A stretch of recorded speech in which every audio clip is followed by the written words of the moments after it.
بلغ العلا بكماله كشف الدجى بجماله حسنت جميع خصاله صلوا عليه وآله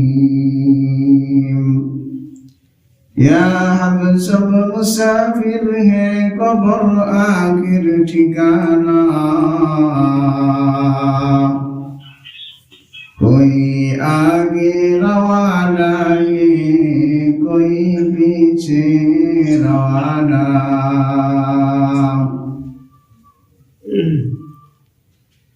अल्हम्दुलिल्लाह समस्त प्रशंसा महान रब्बुल आलमीনের দরবারে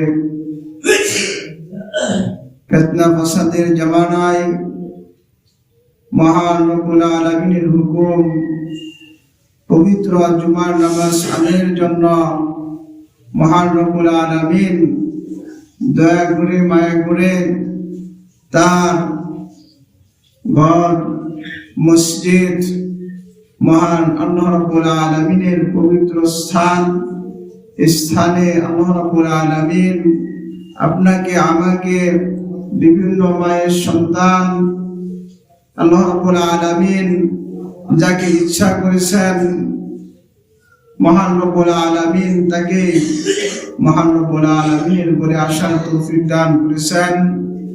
আল্লাহ রাব্বুল আলামিনের দরবারে শুকরিয়া, আমরা কালিমাতুশ শুকর আদায় করি আলহামদুলিল্লাহ। লাখো কোটি দরুদ ও সালাম বিশ্ব নবী হযরত মুহাম্মদ সাল্লাল্লাহু আলাইহি সাল্লামের উপর। আল্লাহ রাব্বুল আলামিন যাকে সৃষ্টি না করিলে আসমান জমিন কোনো কিছুই সৃষ্টি করতেন না। এত দামি নবীর উম্মত আমরা, মানবতার মুক্তির দূত আমাদের প্রিয় নবী হযরত মুহাম্মদ সাল্লাল্লাহু আলাইহি সাল্লাম।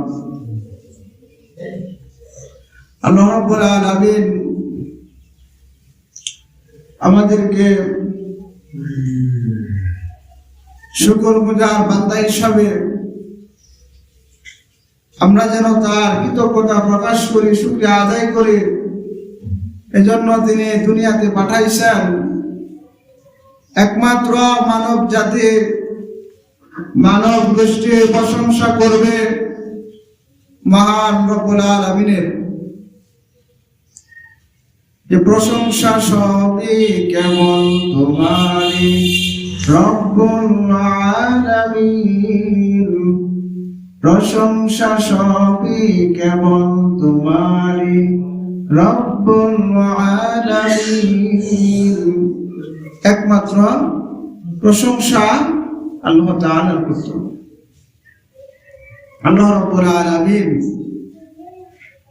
আমাদেরকে ইহসান করে, দয়া করে, মায়া করে তিনি দুনিয়ার বুকে পাঠাইছেন।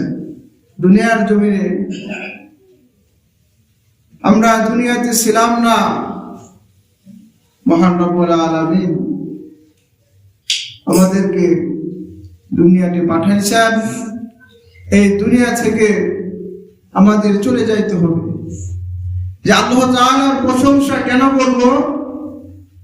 যে শুকরিয়া আদায় করলে কি লাভ, শুকরিয়া আদায় না করলে কি লস।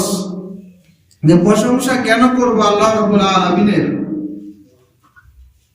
না শুকরিয়া আদায় করিলে কি হয়? বনে ইসরাইলের জামানায় আল্লাহ নবী সাল্লাল্লাহু আলাইহি ওয়াসাল্লাম হাদিসে পাক ইরশাদ করেন, আমার পক্ষ থেকে যে কথা তোমরা জানো, আমার পক্ষ থেকে যে কথা তোমরা শ্রবণ করো তা মানুষের কাছে প্রসার করে দাও, প্রচার করে দাও, প্রসার করে দাও। বনে ইসরাইলের কথা তোমরা বর্ণনা করতে পারো, এতে কোনো দোষ নাই। আমার উপর যে ইচ্ছাকৃতভাবে মিথ্যা প্রতিপন্ন করবে আমার হাদিসের উপর, তার ঠিকানা যেন জাহান্নামে বানিয়ে নেয়। বনী ইসরাঈলের জামানায় আল্লাহ রাব্বুল আলামিন 3 ব্যক্তিকে পরীক্ষা করেছেন যে শুকরিয়া আদায় না করলে কি হয়। আল্লাহ নবী সাল্লাল্লাহু আলাইহি ওয়াসাল্লাম হাদিসে পাকে বলেন, 3 জন ব্যক্তিকে তারা আল্লাহ তাআলার কৃতজ্ঞতা প্রকাশ করে নাই, তাদেরকে পরীক্ষা স্বরূপ তাদের নিকট ফেরেশতা পাঠাইছেন মহান রব্বুল আলামিনের পক্ষ থেকে কুদরতি ফেরেশতা। একজনের সমস্যা ছিল, একজনের রোগ ছিল, তার শরীর কুষ্ঠ রোগে আক্রান্ত ছিল।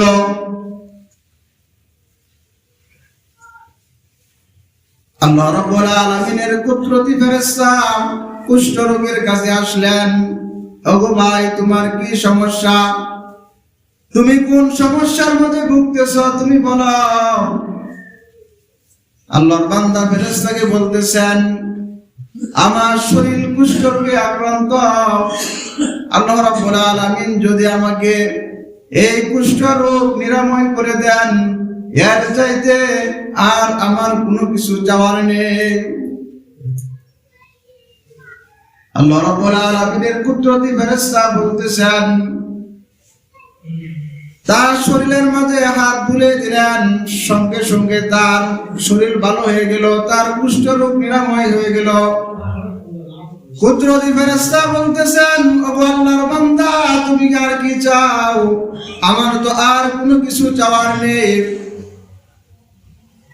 যে না তুমি কিছু চাও, যদি আমাকে একটা উট দিতেন তাহলে খুবই উপকৃত হতো। আল্লাহ রাব্বুল আলামিনের কুদরতি ফেরেশতা তাকে একটা উট উপহার দিলেন। এরকম ভাবে দ্বিতীয় ব্যক্তি, মাথার ভিতর তার ট্রাকওয়ালা, আল্লাহ রাব্বুল আলামিনের কুদরতি ফেরেশতা ওই লোকের নিকট গেলেন, ট্রাকওয়ালার নিকট গেলেন, বলতেছেন, ভাই তোমার কি সমস্যা, আল্লাহ তাআলার পক্ষ থেকে তোমাকে সমস্যার সমাধান দেওয়া হবে। যেমন তো কোনো সমস্যা নেই, মহান রব্বুল আলামিন যদি আমার মাথার টাককে ভালো করে দেন, চুল দ্বারা ভরপুর করে দেন, এর চাইতে আর কিছু চাওয়ার নেই। মানুষ আমাকে চান্দি শিলা বলে, টাকলা বলে।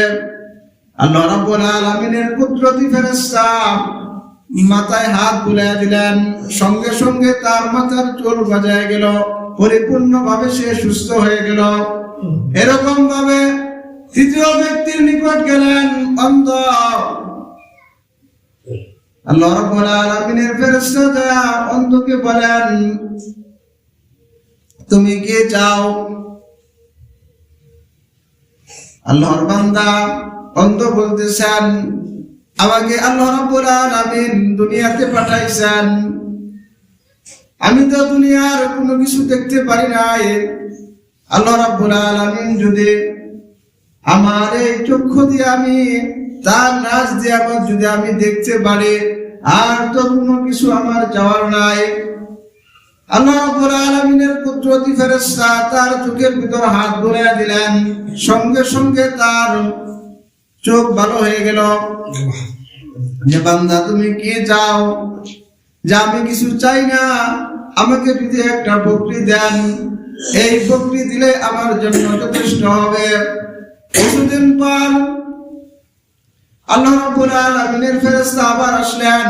প্রথম ব্যক্তি যাকে উট দিয়েছিলেন, এক উট থেকে উটের পাল হয়ে গেছে, এক উট থেকে অনেকগুলি উট হয়ে গেছে। সুন্দরভাবে আল্লাহ রাব্বুল আলামিনের ফেরেশতা এসে বলতেছেন, আমি তো গরিব, আমি তো হতদরিদ্র, আল্লাহ তাআলার দোহাই দিয়ে তোমার কাছ থেকে একটা উট ভিক্ষা চাইতেছি, তোমাকে তো আল্লাহ রাব্বুল আলামিন অনেক সম্পদের মালিক বানাইছেন, আমাকে যদি তুমি একটা উট দিতে। তো আল্লাহর বান্দা বলতেছেন, আমি উটের মালিক, এগুলি আমি উটের মালিক হয়েছি, আমি নিজে ইনকাম করেছি, নিজে শক্তি সামর্থ্য দিয়ে কাজ করেছি, আমি সম্পদের মালিক হয়েছি। তাকে যে আল্লাহ তাআলা কুদরতি ফেরেশতার মাধ্যমে যে উট দিয়েছেন এবং তার শরীরে কুষ্ঠরোগ ছিল, এটা স্বীকার করে নাই। আল্লাহ রাব্বুল আলামিনের ফেরেশতা স্মরণ করে দিলেন, তোমার শরীর তো ছিল কুষ্ঠরোগে আক্রান্ত, তুমি তো ছিলে গরিব, যদি তুমি মিথ্যা বলে থাকো তাহলে তুমি পূর্বের ন্যায় হয়ে যাইবা। সে মিথ্যা বলছে, যে আগে যেরকম ছিল সেরকমই হয়ে গেছে, সেরকমই হয়ে গেছে। দ্বিতীয় ব্যক্তির নিকট গেলেন, আল্লাহ রাব্বুল আলামিনের কুদরতি ফেরেশতা, যা বলেন, বাড়ির পিছনে বাড়ির দরজায় হাত ছাড়লেন, কে আছো? আল্লাহর রাস্তে আমাকে কিছু সাহায্য করো। ফেরেশতার ডাক শুনে ওই লোক আসলেন, তোমাকে তো আল্লাহ রাব্বুল আলামিন অনেক সম্পদের মালিক বানাইছেন, আল্লাহর রাস্তে যদি কিছু আমাকে দিতে তাহলে খুব উপকৃত হতাম। আল্লাহর বান্দা এত সম্পদের মালিক হইছেন, তাকে আল্লাহ তাআলার পক্ষ থেকে একটা গাভী দেওয়া হয়েছিল। এই গাভী থেকে অনেক অসংখ্য গাভী হয়েছে। মহান রব্বুল আলামিনের ফেরেশতা তাকে পরীক্ষা করার জন্য তার কাছ থেকে একটা গাভী চাইলেন, বললেন গাভী দেওয়া যাবে না। আল্লাহ রাব্বুল আলামিনের ফেরেশতা বলতেছেন, তুমি তো টাকওয়ালা ছিলে, তোমাকে মানুষ ভালোবাসতো না, তোমাকে পছন্দ করতো না। আল্লাহ রাব্বুল আলামিন তোমাকে টাক ভালো করে দিয়েছেন, তোমাকে অসংখ্য অগণিত নিয়ামত দিয়েছেন, তোমাকে অনেক ধন সম্পদের মালিক বানাইছেন। তোমার কাছে একটা গাভী চাইছি, তুমি বলো দিতে পারবা না। যদি তুমি মিথ্যা বলে থাকো পূর্বের ন্যায় তুমি হয়ে যাইবা। সেও মিথ্যা বলছে, পূর্বে যেরকম ছিল সেরকম হয়ে গেছে। তৃতীয় ব্যক্তি, যিনি অন্ধ ছিল, অন্ধের কাছে যায় আল্লাহ রাব্বুল আলামিনের কুদরতি ফেরেশতা যায় বলতেছেন, আল্লাহ রাব্বুল আলামিন তো তোমাকে অনেক সম্পদের মালিক বানাইছেন। অন্ধ বলতেছেন, হ্যাঁ আমি গরিব ছিলাম, আল্লাহ রাব্বুল আলামিন আমাকে সম্পদের মালিক বানাইছেন, আমি অন্ধ ছিলাম, দুনিয়াতে কোনো কিছু দেখতে পারতাম না, আল্লাহ তাআলার নাজ নিয়ামত চর্ম চোখে কোনো কিছু দেখতে পারতাম না। মহান রব্বুল আলামিন আমাকে চক্ষু ভালো করে দিয়ে সকল কিছু দেখার জন্য তৌফিক দান করেছেন। তিনি স্বীকার করছেন। স্বীকার করার পর ফেরেশতা বললেন, তিনজনকে পরীক্ষা করার জন্য আল্লাহ রাব্বুল আলামিনের পক্ষ থেকে আমি আসছিলাম। তারা দুইজন, টাকওয়ালা কুষ্ঠরোগওয়ালা, তারা পরীক্ষায় ফেল হয়ে গেছে। তুমি পরীক্ষায় উত্তীর্ণ হয়ে গেছ, এই সম্পদ এটা আমার না, এটা তোমার, এটা শুধু আল্লাহ তাআলার পক্ষ থেকে তোমাদের পরীক্ষার জন্য আমাকে পাঠাইছেন। তোমার সম্পদ তোমারই থাক, আমার নেওয়ার কিছু নেই। আমি আল্লাহ রাব্বুল আলামিনের পক্ষ থেকে কুদরতি ফেরেশতা হিসেবে তোমাদের নিকট আসছিলাম। দেখেন যে শুকরিয়া আদায়ের কি ফজিলত। এজন্য সর্ব অবস্থায় আল্লাহ তাআলার কাছে শুকরিয়া আদায় করতে হবে। আপনাকে আল্লাহ রাব্বুল আলামিন যেভাবে রাখছেন, অসুস্থ আছেন, বাস এইভাবে শুকরিয়া আদায় করা। আল্লাহ তাআলার যত শুকরিয়া আদায় করবেন, কৃতজ্ঞতা প্রকাশ করবেন, আল্লাহ রাব্বুল আলামিন আপনাকে তত নিয়ামত বাড়াইয়া দিবেন। আর যদি এরকম ভাবে আপনি সম্পদের মালিক হয়েছেন, আল্লাহ রাব্বুল আলামিন আপনাকে সম্পদের মালিক বানাইছেন, না এগুলি আমার, আমি নিজে শক্তি সামর্থ্য দিয়ে আমি এই সম্পদ অর্জন করেছি, তাহলে ওই যে বললাম না, বনি ইসরাইলের এরকম হতে পারে যে বান্দা কোনো কিছু করতে পারে না আল্লাহ রাব্বুল আলামিনের হুকুম ছাড়া। আল্লাহ রাব্বুল আলামিন সব কিছু করতে পারেন বান্দাকে ছাড়া। আপনি পেরেশানি করতেছেন, আপনার জন্য যতটুকু পরিমাণ রিজিক নির্ধারিত আছে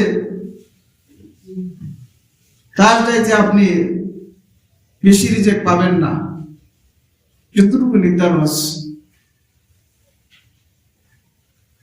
তো আজকে আলোচনার বিষয় হলো যে আমাদের জীবনের, যে আমাদের চলার পথে আমাদের চরিত্র কিরকম হওয়া দরকার, চারিত্রিক সভ্যতা।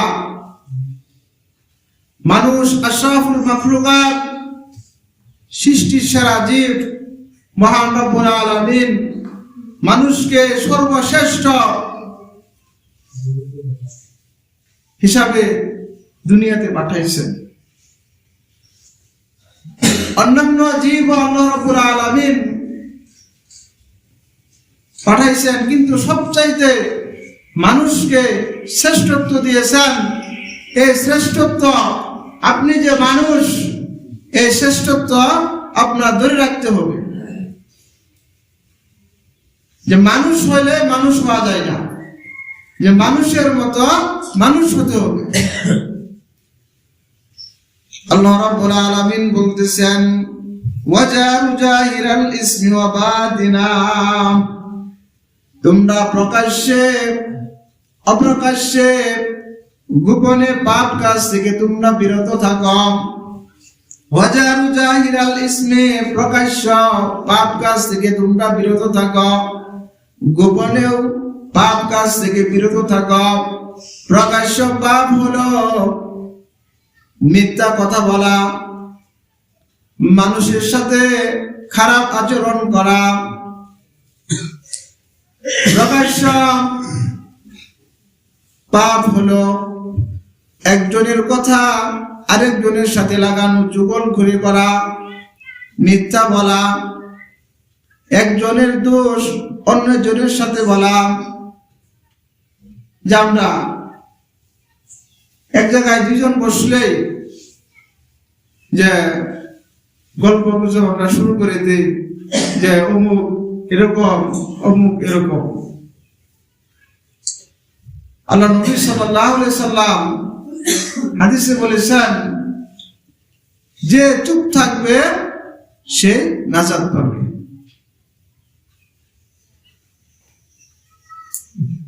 যে চুপ থাকবে, অযথা কথা বলবে না। আল্লাযীনা হুম আনিল লাগwi মুরিদুন, মুমিন তো দাঁড়ায় যারা নাকি অযথা কথা বলে না, অশ্লীল গালিগালাজ করে না, তারাই হলো মুমিন। তাহলে প্রকাশ্য পাপ হলো যে মিথ্যা কথা বলা, চুগলখড়ি করা, একজনের সাথে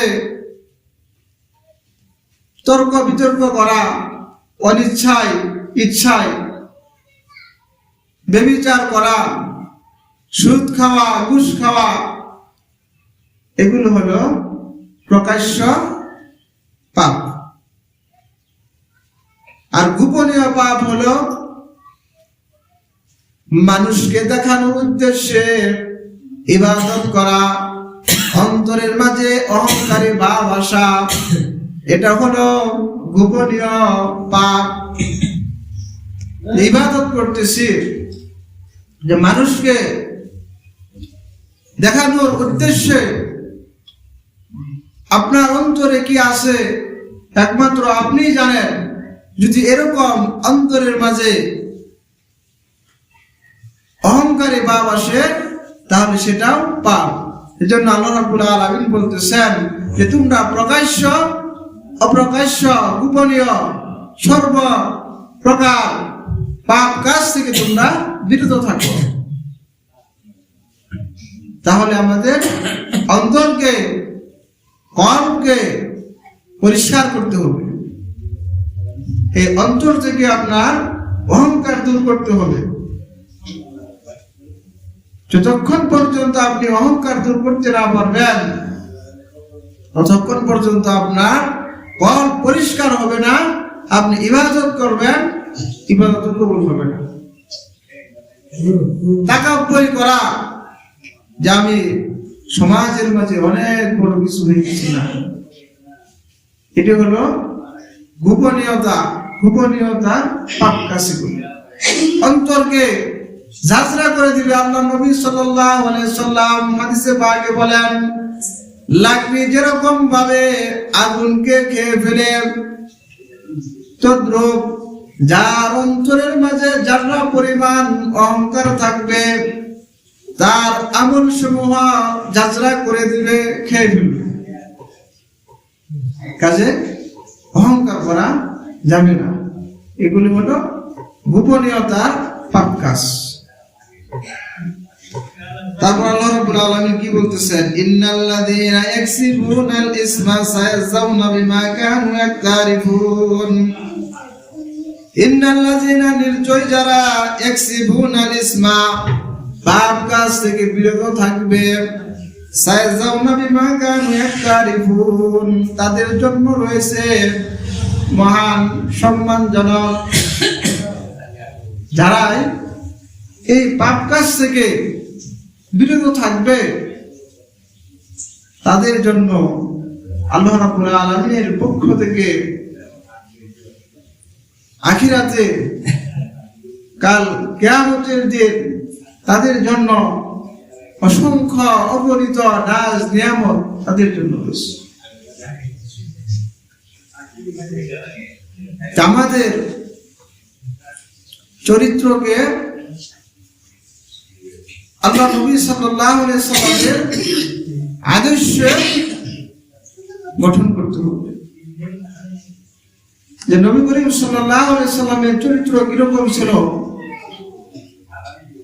তিনি লম্বা জামা পরতেন, দাড়ি রাখছেন,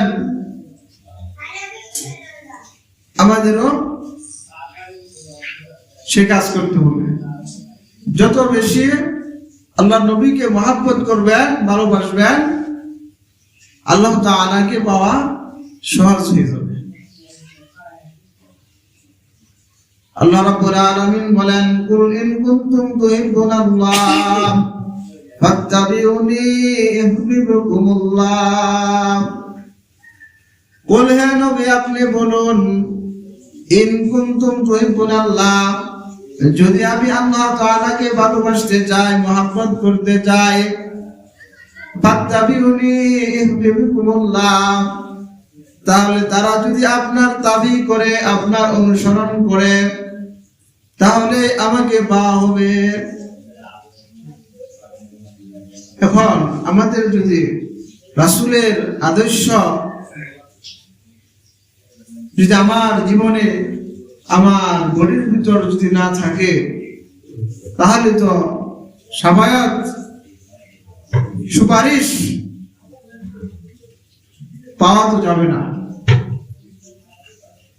একমাত্র আল্লাহ রাব্বুল আলামিনের কোন নবীগণ সুপারিশ করতে পারবেন না।